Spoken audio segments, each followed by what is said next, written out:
On Tuesday, Jennifer Crumbley's boss, well, he was our supervisor, he was one of our supervisors, was brought up to testify. And this was the gentleman that she had been texting with after everything had happened. So it's kind of like the one she reported to. I have trimmed this down a good bit for you guys, and I'm playing just straight through that testimony and also the cross. Pandemic was in full force. Were employees still coming in every day, or were they working remotely, or both? It was a little bit of both, Okay. depending on the job and the ability to do so. Okay. Does the company provide health insurance? We offer health insurance, yes. And do you know if Jennifer had health insurance? I do not know. Okay. Do you know whether or not anyone else in her family was insured? I have no idea. On our company policy, Yes. I'd have to look at those records. I don't know. Okay, so if I handed you the records, would that refresh your recollection? I'm not in charge of HR, but it would at least, I would assume, indicate whether or not she was on our policy front. Okay, thank you. The document you handed me appears to be a Guardian life insurance open enrollment form for 2021 for Jennifer Crumbley. Okay, and the previous document you just had, what does that indicate? Who was enrolled in the health benefits? It appears to be for Jennifer Crumbley, and there were multiple options. It appears she checked, or someone checked the box. She did, I believe, for single medical low plan.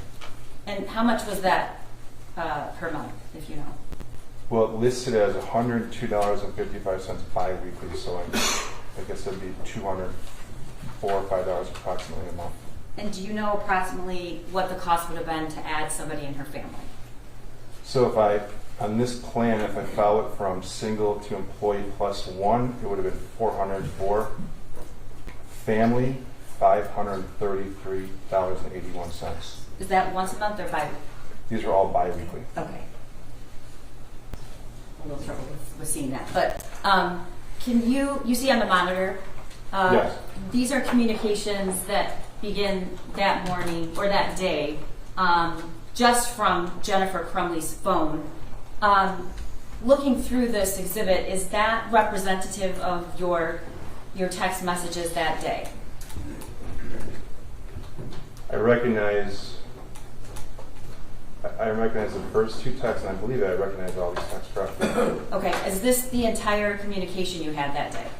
No. So, are you saying something's missing? Yes. All right. I'm going to now show you screenshots that we received from your phone and your text messages between Jennifer Crumbley that same day. Use the ones I gave you, yes. Okay. Is your testimony that these accurately depict the entire text conversation of that day? Could you scroll down? Sure. Okay.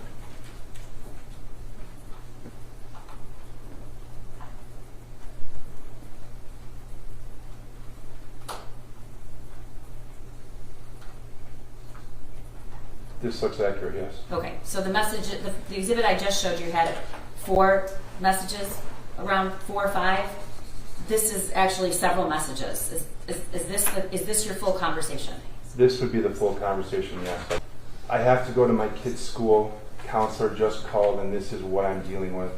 I'll be back by 11:30, 12 at the latest.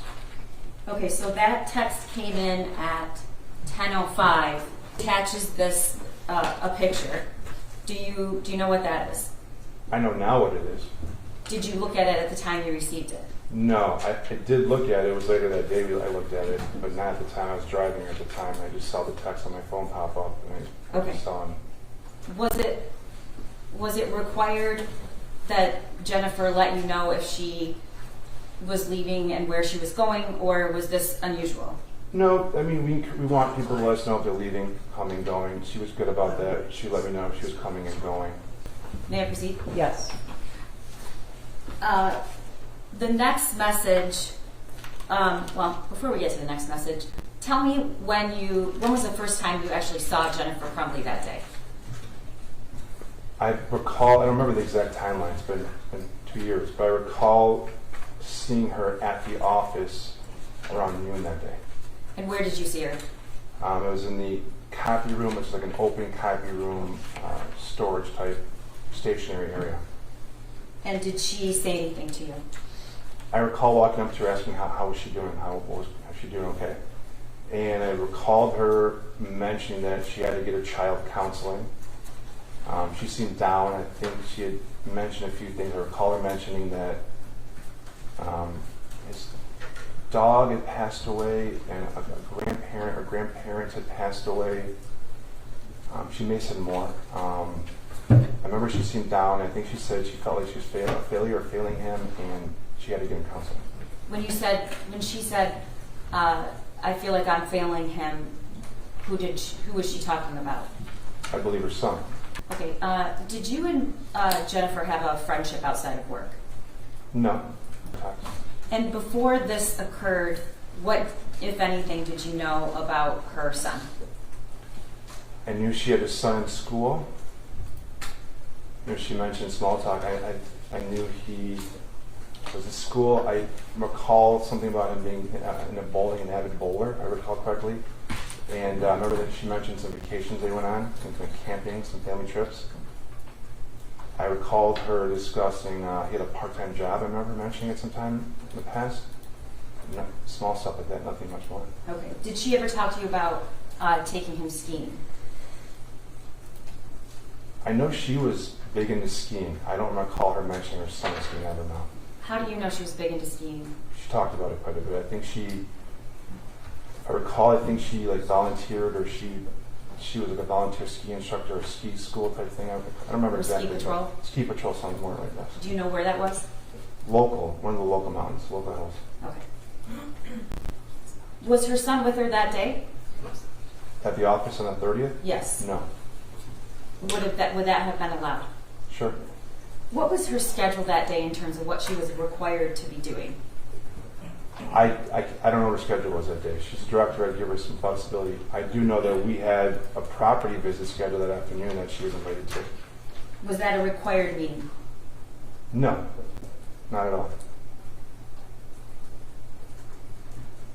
Did you know at that time the school asked Mrs. Crumbley to get him counseling that day?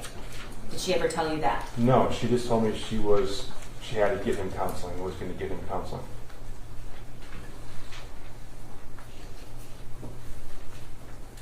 Was there any big project or assignment that Jennifer Crumbley was expected to do that day, an upcoming deadline that needed to be met that day? I can't think of any deadline or anything bigger than this, but I'm sure she had a busy schedule as a director. I just don't recall anything specific, no. Okay. But I guess what I'm asking is, had she asked to leave that day, would that have been a problem for the company? Or you were her supervisor? It would have been no problem at all. Did she have any paid time off collected? I don't know what bank she had for PTO, but it wouldn't have mattered to me. Okay. And when after that was your next contact with her? I recall because I was in a Zoom hearing at the time about 1 o'clock, I think it was. Okay. I heard some loud commotion outside my office, like yelling. And, How close is Jennifer Crumbley's office was it to yours? 10, 12 feet away.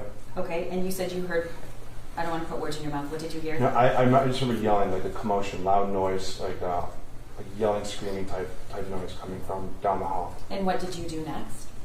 I stepped away from my hearing. I looked outside to see what the noise was, and I saw her like racing out of her office, racing down the hall. Did you learn, or did she say where she was going, or what she was upset about? I recall her saying there was an active shooter at her child's school, and I remember saying to her, go. And so obviously you didn't have a problem with her leaving. Not at all, no. What did Jennifer say? I can't remember everything, but I remember vividly the sound of sirens in the background. Was she in her car driving? Was she at home? I believe she was in a car. She was in a car, I believe, driving. So I remember her saying she was trying to get to her child's school. Okay. So what did she say? I remember her telling us she was trying to get to her child's school. I believe she said something about the gun was missing, or family gun was missing. It was me and our HR director we just both said call the police, please call the police. I remember her saying that her husband had already called the police. Was from you or Jennifer? It's from Jennifer to me. Okay, and can you read that? OMG, Andy, he's going to kill himself. He must be the shooter. All right, now there's no timestamp on those specific messages, which normally would indicate they're coming in along the same string. Is that correct, or do you remember there was a significant period of time that lapsed? I don't remember the exact times, but I want to recall those being somewhat close in proximity within the same half-hour time frame. Okay, and then the next text, I need a lawyer at substation with police. and then the next text. Ethan did it. Didn't respond via text right away. No, I recall there was another phone call. Okay. Sometime shortly after that last text, Ethan did it. There was another phone call she made to me, because I remember I was still in my HR director's office at the time, and we were together. Maybe another colleague was there. Was it on speaker or? Yes, I put it on speaker. Okay. And what did she say? I believe she said she was at the police station or had been at the police station and that she needed a lawyer. Could I recommend a lawyer? Was that the last communication you had with Jennifer Crumbley? That's the last time I can recall communicating with her, yes. Okay. At some point, did the company terminate her employment? Yes, she was terminated. Okay. Do you remember about when that was? I want to say it was a couple of days. I don't remember the exact date. It was some days after this incident, November 30th. Whether it was 2 or 3 days, I don't remember exactly. Okay. You and Jennifer, you would not say you guys were friends outside of work, correct? We were coworkers and friendly at work. Okay, friendly at work, you guys would make small talk. Sure, yes. And you, when you heard that something was going on at the high school, you would agree with me that Mrs. Crumbley sounded very frantic.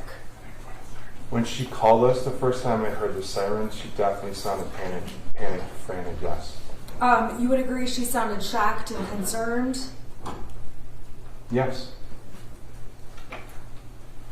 And you testified that when you saw her at the office earlier, coming back from the school, she had appeared sad. Yes. It was during that time when Mrs. Crumbley was at your office that you guys discussed the meeting she had had at the school earlier that day. Yes. And during that meeting, she told you that the school wanted her to get her son in some counseling, correct? I don't know if she said this. I think so. I know she said she had to get her son counseling. She was planning to get her son Yes, counseling. yes. And it's appeared you were aware she was worried about her son at that time. Yes.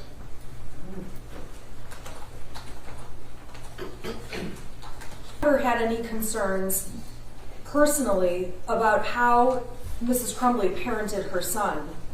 I never had concerns, no. And if anything, you would just hear about little bits and details about him. I think you testified about bowling, vacations, camping. I recall her mentioning them, yes. You were her being terminated. You would agree with me that she was a pretty consistent hard worker. I would agree with you, yes. And Jennifer appeared to take her career very seriously. I agree, yes. Okay, so you testified that to have a single person on the company's insurance was approximately $200 per month. That's what I read, yes, yes.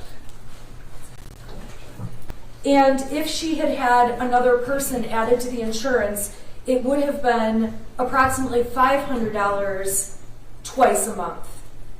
I don't have the document in front of me, but I know it went up from +1 and then went up again for family. And in this case, with the Crumbleys, you're not aware if they had health care through another source, correct? Correct. And as far as you know, Mr. Crumbley had had a job, a professional job in the past. Are you aware of that? Yeah, I remember he had a job, a career, and I think he was laid off or in between jobs at the time. And you're not aware if Mrs. Crumbley, Mr. Crumbley, or their son was covered on Mr. Crumbley's insurance? I'm not aware. In addition to the insurance offered at Princeton, there's also a plan through Allied that you guys can take advantage of where you get virtual doctor visits. Are you aware of that? I'm aware of that, yes. And those virtual doctor visits are free as part of the Allied benefit. I believe so, yes. Now, when you were texting or exchanging messages with Mrs. Crumbley, there was not any point in time where she said to you, hey, Andy, delete these texts, correct? That's correct. That exactly. And you knew at the time that you were communicating those things to Mrs. Crumbley, she was in a high state of stress. I saw her run out of the office in panic. Not only did you see her run out of the office in panic, you heard her screaming when she heard about the open shooter. I heard her like yelling, screaming that she had to leave. There was I forget exactly, but there was a shooting event going on at her child's school. Definitely a strong reaction from Mrs. Crumbley about what was happening. Yes. I have more testimony to come from Tuesday's happenings in the Jennifer Crumbley trial, so please stay tuned. And if you don't mind, hit that like button and subscribe so you'll be notified when I upload the next video. Thanks, everyone.